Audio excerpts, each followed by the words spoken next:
Televisa presenta.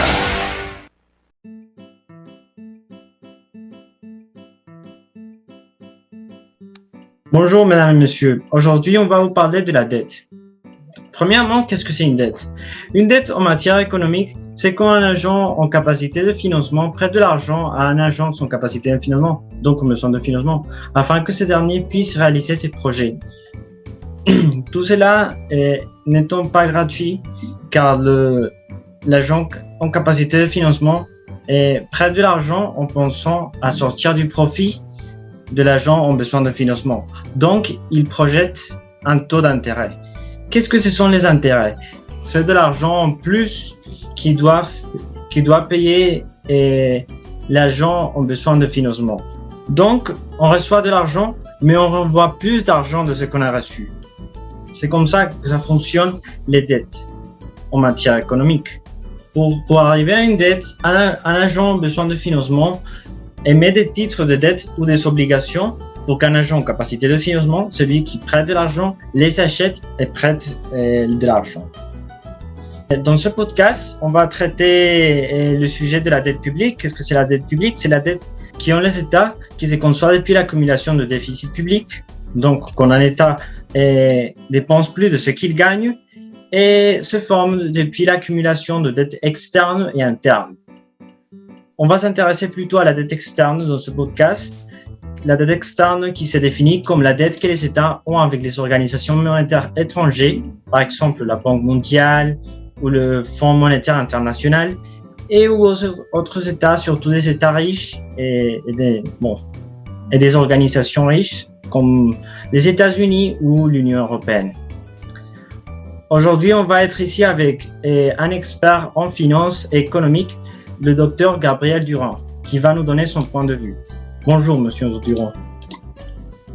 Ok, bonjour, monsieur Raphaël. C'est un plaisir pour moi d'être ici avec vous. C'est important. Merci. C'est important de dire que la dette est cruciale pour le développement. Mais aussi, c'est important à dire que les niveaux insoutenables peuvent abîmer d'une certaine manière l'économie d'un pays et ils vont être mauvais pour le développement et pour les pauvres. Donc, pour les pays qui sont développés ou en développement, c'est important d'avoir une dette.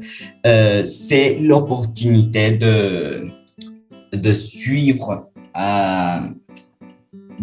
un développement et se faire plus riche. Et par exemple, la dernière fois que les États-Unis n'ont pas eu de dette a été en 1834. Et la dette des gouvernements est stable et fiable, fournit des actifs sûrs qui aident les investisseurs à gérer les risques et donc qui facilite les transactions et évite une lutte destructrice pour l'argent. Donc, c'est important d'avoir de la dette et elle va permettre de financer la production. Et par exemple, la dette des États-Unis est de 104% du PIB. Et donc, c'est réellement, on voit que c'est pas grave la quantité de dette en tant que telle, si le pays peut la rendre soutenable. Oui, seulement pour faire la petite remarque sur la dette des États-Unis, même s'ils sont le 10e pays en pourcentage de dette au monde, seulement passé par le Japon, ils sont la dette la plus grande en quantité de dollars. Je crois qu'à 2022, ou 2020, 2021, peu importe, la dette des États-Unis augmente à plus de 29 billions de dollars, pour faire la remarque. Oui, ça c'est vrai. Et bon, pour le Costa Rica, le plus grand problème, c'est la dette externe et surtout la monnaie dans laquelle sont faites cette obligation.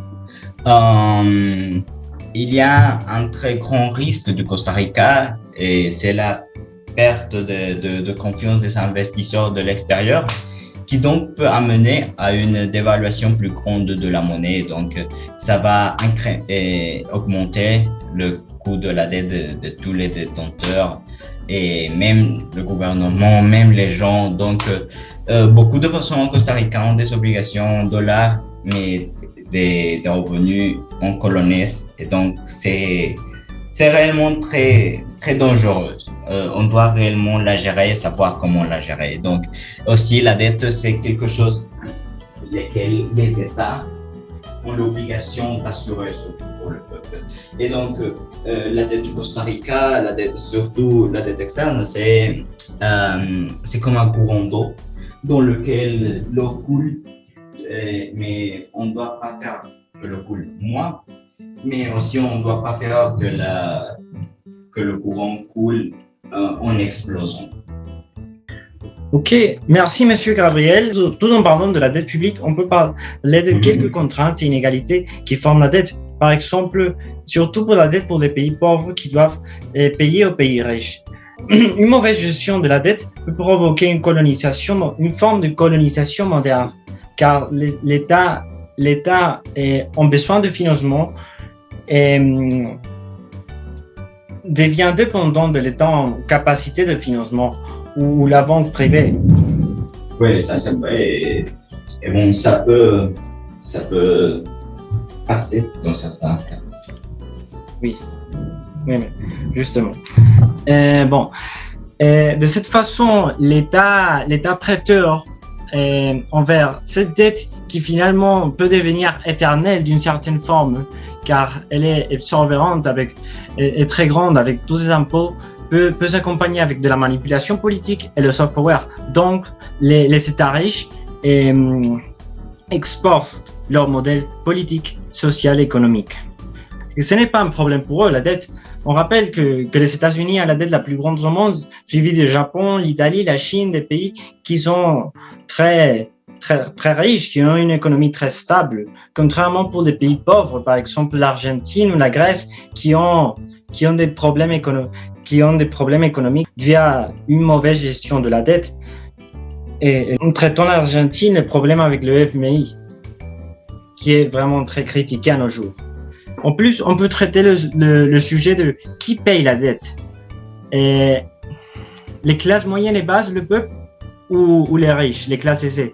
C'est un problème de gestion d'impôts surtout, car par exemple au Costa Rica, ce sont le peuple qui paye essentiellement presque le 100% de la dette, car les classes aisées n'ont sinon nuls, très très très peu d'impôts. Ce qui a provoqué par exemple, toujours en revenant à l'exemple qui nous a dit Gabriel sur le Costa Rica et sous le cadre costaricien, les mobilisations costaricaines en 2020 et contre les réformes fiscales qui se sont conçues en 2020 et qui se sont prolongées jusqu'à 2022. Pour conclure sur ce thème-là, la dette est plutôt bonne, elle n'est pas mauvaise, elle permet de développer et financer les activités d'un État. C'est important aussi de la rendre sustentable. C'est important de remarquer que, comme a dit Gabriel, la dette est bonne, mais toujours sur un cas de système capitaliste. Continuez. La dette, c'est quelque chose caractéristique plutôt du système capitaliste, non? D'une certaine manière. Et donc, elle est bonne, elle permet de développer, de financer les activités d'un État et tout ça, mais c'est important de la rendre sustentable et contrôlable. Aussi, évidemment, pour le pays, c'est différent, une dette et son niveau de remboursement des États-Unis et du Costa Rica. Et comme on avait déjà dit, le plus grand problème du Costa Rica, c'est la dette externe. Donc, il faut avoir l'œil sur la dette externe, savoir la contrôler. Les États jouent un rôle le plus important sur la dette. Et donc, la dette, elle est bonne, mais c'est sa partie mauvaise, elle a ses contraintes, et on doit savoir la gérer. Le plus important, c'est de la gérer. Elle n'est pas mauvaise, mais on doit la gérer. Oui, afin qu'elle ne devienne pas un modèle de domination des États riches contre les États pauvres. Merci. Même pas seulement de domination, mais aussi de pauvreté. le fait de rendre plus grandes les dettes des personnes. Et la dette, c'est quelque chose qui peut affecter surtout les personnes pauvres. Donc, l'importance de la gérer, c'est donc rendre sustentable le pays aussi d'une certaine manière. Oui, tout à fait. Bon, merci à tous. Au revoir dans une prochaine occasion. Merci, Monsieur Gabriel. Bonne journée. Bonjour.